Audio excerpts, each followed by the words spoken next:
Historia de la filosofía, por Nicolás Abagnano, volumen 2, 185, parte quinta. La filosofía moderna de los siglos XVII y XVIII. Capítulo 15. Kant. 516. La crítica de la razón pura. La conclusión de los análisis de Hume es que el hombre no puede alcanzar, ni siquiera dentro de los límites de la experiencia, la estabilidad y la seguridad de un auténtico saber. El saber humano es, todo lo más, un saber probable, pero aún este saber probable falta cuando el hombre menosprecia los límites de la experiencia y se aventura por los caminos de la metafísica. Estas dos conclusiones del escepticismo de Hume son rebatidas por Kant. En primer lugar, según Kant, existe un auténtico saber, y es la nueva ciencia matemática de la naturaleza. En segundo lugar, por más que la metafísica sea quimérica, el esfuerzo del hombre hacia la metafísica es real, y si es real, debe ser explicado de alguna manera. La metafísica misma, aún en su vana pretensión de conocimiento, plantea un problema que se resuelve buscando en la constitución del hombre el último móvil de su tendencia a trascender la experiencia. La investigación crítica, que niega la posibilidad de ciertos problemas, no puede descuidar y elucidar la génesis de estos problemas y su raíz en el hombre. Establece el tribunal que garantiza la razón en sus pretensiones legítimas y condena las que no tienen fundamento sobre la base del límite que es intrínseco a la misma razón como ley inmutable. Tal tribunal es la crítica de la razón pura, esto es, una autocrítica de la razón en general respecto a todos los conocimientos a que pueda aspirar independientemente de la experiencia. A esta crítica corresponde decidir acerca de la posibilidad o imposibilidad de la metafísica, como asimismo sobre sus fuentes, su extensión y sus límites.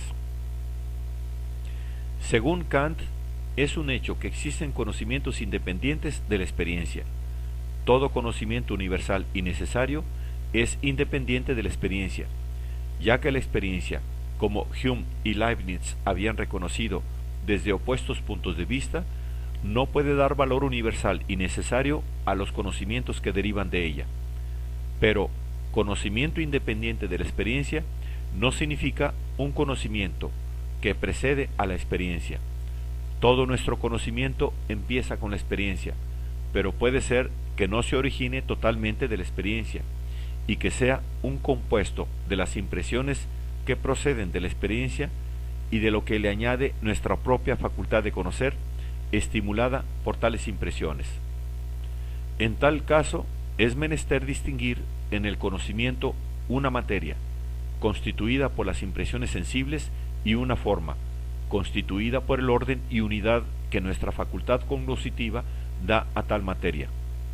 Las matemáticas y la física pura, los principios de la física newtoniana, contienen indudablemente verdades universales y necesarias, y por tanto independientes de la experiencia. Contienen, en efecto, juicios sintéticos a priori, sintéticos en el sentido de que en ellos el predicado añade alguna cosa nueva al sujeto, lo cual no sucede en los juicios analíticos. A priori, porque tienen una validez necesaria que la experiencia no puede dar.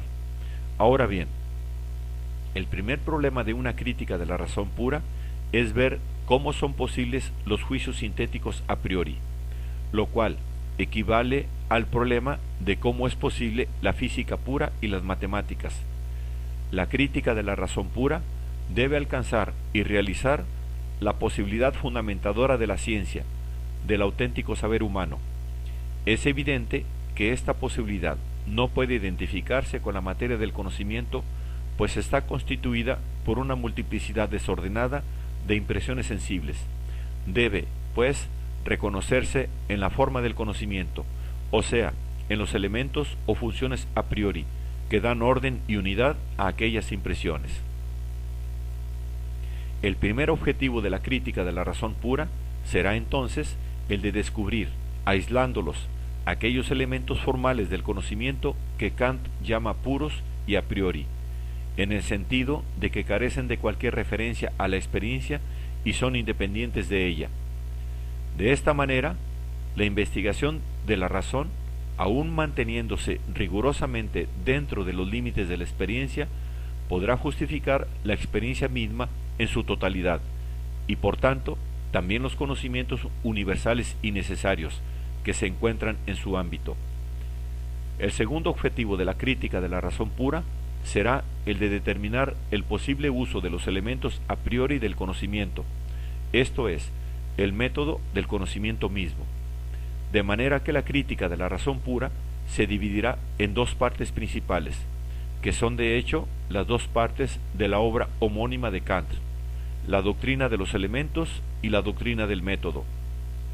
Y puesto que se llama trascendental todo conocimiento que se refiera no ya a los objetos, sino a nuestro modo de conocerlos en cuanto debe ser posible a priori, habrá por esto una doctrina trascendental de los elementos y una doctrina trascendental del método, y se llamarán trascendentales también las ulteriores divisiones de estas dos partes fundamentales. Ahora bien, el primer resultado que nace del concepto del conocimiento humano como composición o síntesis de dos elementos, uno formal o a priori y otro material o empírico, es que el objeto del conocimiento no es el ser en sí, sino el fenómeno.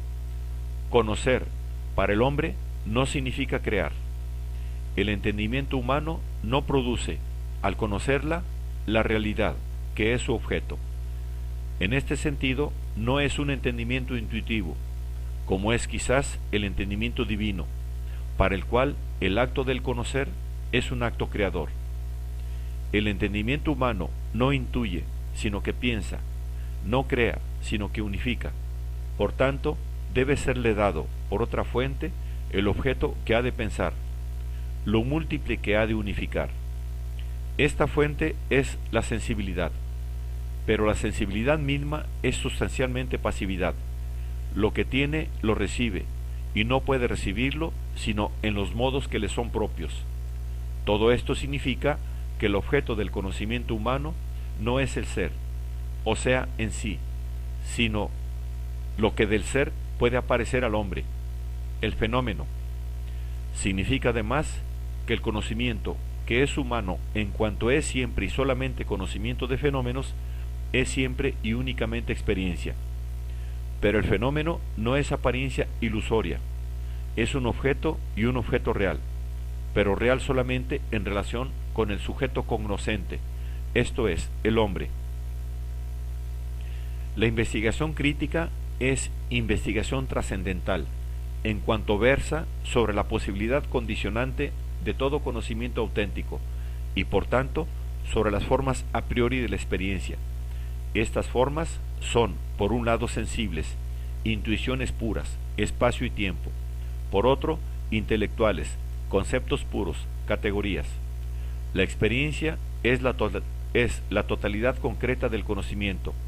Está constituida no solamente por la sensibilidad, sino también por el entendimiento, y está condicionada igualmente por las formas de una y otro. De esta manera, Kant efectuó una revolución copernicana. Como Copérnico, al no poder explicar los movimientos celestes con la suposición de que todo el ejército de los astros girase alrededor del espectador, lo consiguió explicar mejor suponiendo que el espectador lo gira sobre sí mismo.